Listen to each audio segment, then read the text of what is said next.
প্রায় 2 মাস হলো মাটিতে কিছু ধনেপাতা গাছ লাগিয়েছিলাম। আলহামদুলিল্লাহ বলা যায় যে খুবই ভালোই আসলে। প্রতিদিন সকালে এরকম কিছু তাজা তাজা তুলে সারাদিনের প্রয়োজন মেটানো হচ্ছে।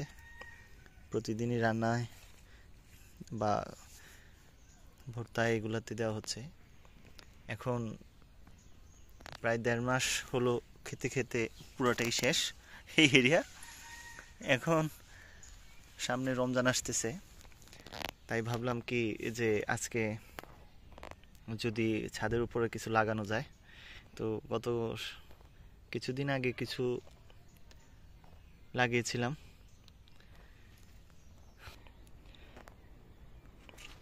দেখুন এখন এগুলা উঠে গেছে,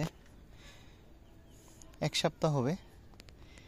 আশা করছি যে এটা মানে 20 দিনের মধ্যে খাওয়ার মতো উপযোগী হবে। এবং আমার ইচ্ছা হচ্ছে আগামী রমজানের জন্য, কারণ রমজান মাসে প্রচুর প্রয়োজন হয়, প্রতিদিন ইফতারের সময় প্রয়োজন হয়।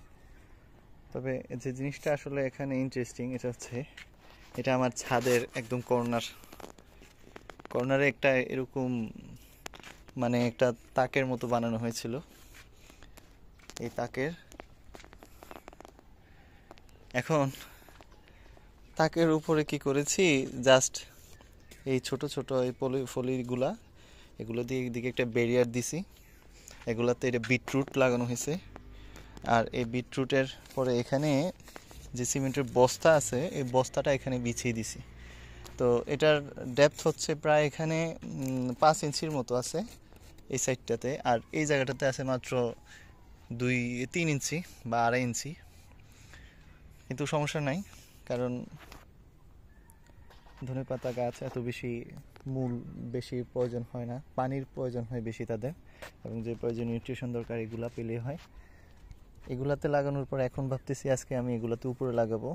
উপরে এই জন্য এরকম পানির যে পটগুলো আছে এই পানির পটগুলোকে এখানে দিছি, কারণ আমি যদি এগুলোতে পানি দেই, পানি দিলে মাটিটা সরে যাবে, তখন সমস্যা হবে, গোড়াগুলো গাছটা দুর্বল হয়ে যাবে। এই জন্য এগুলাতে দিছি। আমি এখানে পানি দেব, পানি দিলে এটার ভিতরে এরকম ছিদ্র আছে, ছিদ্র দিয়ে সে পুরোটাতে অ্যাবজর্ব করে নেবে। তবে যেটা আরেকটা বিষয়, এটা আসলে মাটি না, এগুলো পুরোটাই হচ্ছে মানে কি বলবো, কাঠের গুঁড়ো, শুকনো কাঠের গুঁড়ো।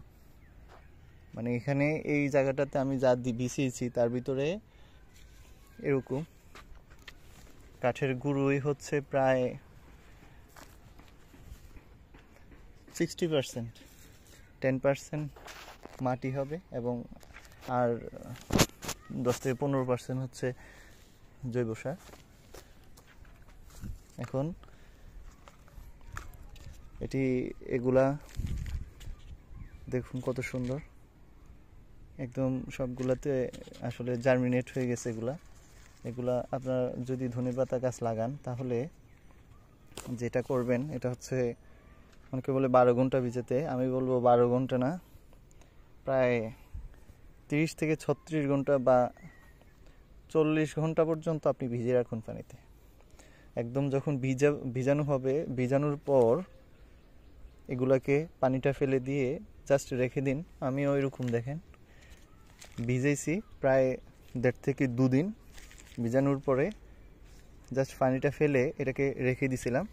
এখন আজকে 3 দিন পর দেখি যে সবগুলাতে আপনার সুন্দর জার্মিনেট হয়ে গেছে, অঙ্কুরোদ্গম।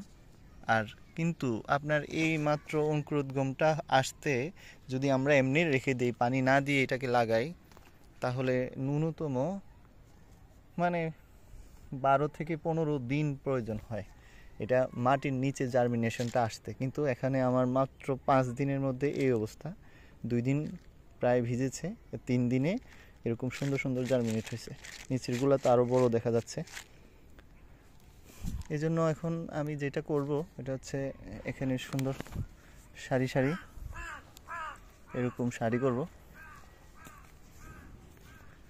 সারি করে এরপরে এগুলাকে লাগিয়ে দেব। এবং আমার এখানে এই কোকোপিটগুলো আছে, কোকোপিটগুলো উপর দিয়ে দিয়ে দেব। একদম একটা সিম্পল কাজ, খুবই সহজ।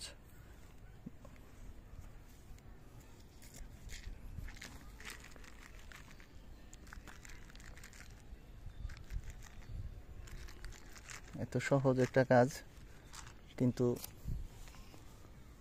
ফলাফলটা দারুণ। যখন উঠবে তখন বুঝবেন যে ঠিক এরকম উঠতেছে। এটা আরও উঠবে, কিন্তু এখানে এগুলার নিচে আরও আছে। মানে এগুলা যখন উঠবে, বড় হবে, তখন খুব সুন্দর দেখা যাবে। আশা করছি মাত্র 15-20 দিনের মধ্যেই এগুলার সব সুন্দর গ্রোথ হবে, আর ওগুলো বড় হয়ে যাবে। এগুলো আমি গত সপ্তাহে লাগিয়েছিলাম, আজকে এই অবস্থা। চলুন সবগুলো লাগিয়ে ফেলি।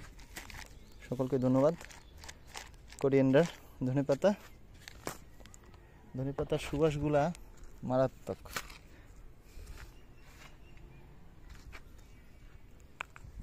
কোনো ফার্টিলাইজার, কোনো কীটনাশকবিহীন।